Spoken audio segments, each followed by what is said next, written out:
नमस्कार, मैं कृपा सिंगर, आप इनसाइडर लाइव देख रहे हैं। एक तरफ जहां नीतीश कुमार पूरे विपक्ष को एक करने के लिए मुहिम छेड़े हुए हैं, अलग अलग राज्यों के मुख्यमंत्री से मिले और 23 तारीख को बैठक भी संपन्न हुई और अगली बैठक शिमला में तय भी हो गई है। लेकिन वहीं दूसरी तरफ हम बात करें तो जदयू में सब कुछ अच्छा नहीं चल रहा है। नीतीश कुमार बिहार से दूसरे राज्यों का दौरा कर रहे हैं, मिल रहे हैं नेताओं से, लेकिन अपने ही घर में कलह, एक तरीके से अंतर कलह देखने को आए दिन मिलते जा रहा है। आपको बताते चले कि जब आरसीपी सिंह राष्ट्रीय अध्यक्ष थे, उनको राष्ट्रीय अध्यक्ष से हटाया गया, मंत्रिमंडल में रहे, केंद्र में मंत्री रहे, लेकिन कई बार उनको आरोप लगाया कि वो अपने आप मंत्री बन गए।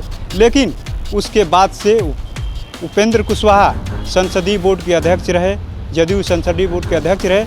अब वह नई पार्टी बना चुके हैं, लेकिन उपेंद्र कुशवाहा पर भी गंभीर आरोप लगते रहे। उस समय जदयू के प्रदेश अध्यक्ष हैं उमेश कुशवाहा ने यहाँ तक कह दिया था कि जब वे बेरोजगार थे तब उनको हमारे मुख्यमंत्री यानी नीतीश कुमार ने उनको रोजगार देने का एमएलसी बनाया था।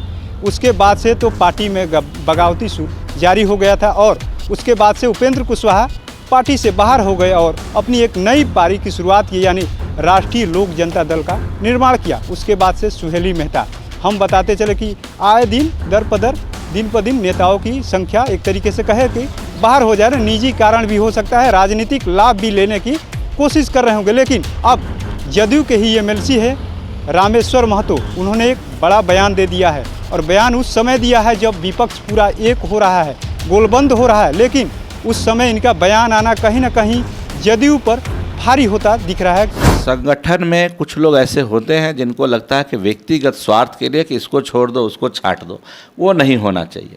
माननीय प्रदेश अध्यक्ष जी के लिए हमने कहा कि भाई उन्होंने अगर कोई मीटिंग की है तो हमें भी खबर होनी चाहिए थी, हमें भी बुलाना चाहिए था। अगर नहीं बुलाया तो अच्छा नहीं है। मैंने ये कहा सबको साथ लेके चले, सबको मजबूत करके चले। तो हम बात कर रहे हैं उपेंद्र कुशवाहा की, जिससे नज़दीकियाँ थी रामेश्वर महतो के। उस समय इनको एक मीडिएटर की भूमिका दिया गया था। रामेश्वर महतो जो जदयू के एमएलसी हैं, उन्होंने बंद कमरे में उपेंद्र कुशवाहा से बात की थी कि आप जदयू में बने रहिए, सब कुछ अच्छा हो जाएगा। लेकिन उपेंद्र कुशवाहा नहीं माने और छोटे भाई बड़े भाई के बीच अनबन हुई। और यहाँ तक उपेंद्र कुशवाहा ने भी उस समय कहा था कि छोटे भाई ऐसे नहीं चला जाएगा, जैसे जब कह दीजिएगा छोड़ के चला जाएगा। लेकिन उन्होंने पार्टी बना ली, उन्होंने कह दिया कि जदयू अब खाली डब्बे के समान है। फिर उसके बाद से सुहेली मेहता दर पदर चले गई, पार्टी छोड़कर चली गई। अब रामेश्वर महतो, जो ऐसे समय में उनका बयान आना प्रदेश अध्यक्ष के खिलाफ कहीं ना कहीं विपक्ष की ताकत को कमज़ोर तो कर ही रहा है, लेकिन जदयू को खास तौर से कमज़ोर कर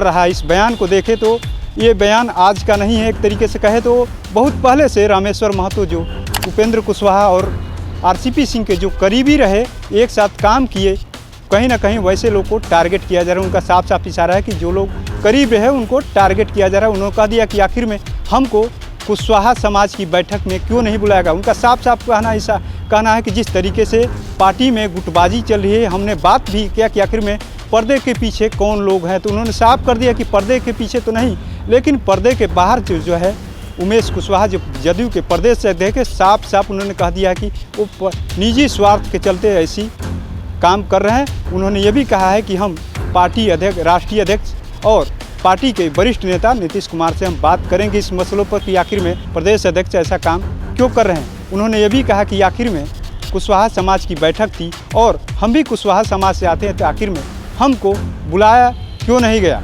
वहीं आप बात करते हैं रामेश्वर महतो, जो लगातार बात ऐसे कर रहे हैं, उसके खिलाफ में सुबह हम बयान देते हैं और शाम को ही प्रदेश अध्यक्ष का भी बयान आ जाता है। वो कहते हुए नजर आते हैं कि वैसे धूर्त लोग को नोटिस कौन लेता है जो पार्टी विरोधी काम करते हैं। यानी साफ कहना है कि जो उपेंद्र कुशवाहा और बीजेपी की बात करते हैं, वैसे धूर्त लोग को हम लोग नोटिस नहीं लेते हैं। वैसे व्यक्ति का हम लोग नोटिस नहीं लेते हैं जो अपने स्वार्थ में स्वार्थी हैं, धूर्त हैं, आधारहीन व्यक्ति हैं, वैसे चरित्र वाले लोगों का हम नोटिस नहीं लेते हैं। यानी एक तरीके से कहा जाए कि अब रामेश्वर महतो भी जदयू से बाहर हो सकते हैं। जिस तरीके की स्थिति बनी हुई है, उमेश कुशवाहा लगातार उन पे भी हमलावर हैं और रामेश्वर महतो भी बयान दे रहे हैं, तो कहीं ना कहीं इससे साफ जाहिर है कि जदयू में फिर से टूट होने की संभावना दिख रही है। लेकिन जिस तरीके से नीतीश कुमार सबको एकजुट विपक्ष करने लगे हुए, आखिर में क्यों नहीं, जिस लौह कुश समीकरण के सहारे 18 साल मुख्यमंत्री रहे, आखिर में क्यों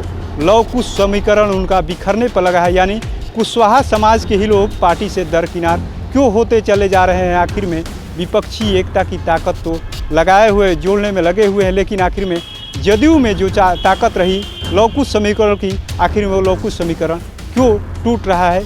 रामेश्वर महतो जो एमएलसी हैं वो ऐसी बातें कर रहे हैं। कुशवाहा समाज को खास तौर से उन्होंने कह दिया कि कुशवाहा समाज से हम आते हैं तो हमको मीटिंग में बुलाया जाना चाहिए। आखिर में ये गुटबाजी क्यों हो रही है और क्या निजी स्वार्थ के चलते इस तरीके की बातें कर रहे हैं, तो हम पार्टी के अध्यक्ष से बात करेंगे इस मसले को। लेकिन इससे साफ साफ अब जाहिर हो गया कि जिस तरीके से प्रदेश अध्यक्ष का उनके खिलाफ बयान आ गया है, तो अब कहीं ना कहीं ये साफ दिख रहा है कि जदयू में एक बड़ी टूट, यानी जदयू के एमएलसी रामेश्वर महतो अब जल्द ही बाहर पार्टी से हो सकते हैं। जिस तरीके से बयान आता है, अब देखने वाली बात होगी कि इस तरीके की पार्टी में टूट को रोकने के लिए आखिर में नीतीश कुमार जो विपक्षी एकता को जोड़ने में लगे हुए हैं कि आज 24 से पहले पार्टी को घमासान जो चल रहा है, 24 से पहले इस तरीके के घमासान को रोकने में सफल हो पाएंगे या नहीं, ये तो वक्त ही बताएगा। लेकिन फिलहाल हम बता देते हैं कि जदयू में सब कुछ अच्छा नहीं चल रहा। जल्दी ही एक बड़ी खबर आपको सामने आ ही जाएगी कि रामेश्वर महतो अब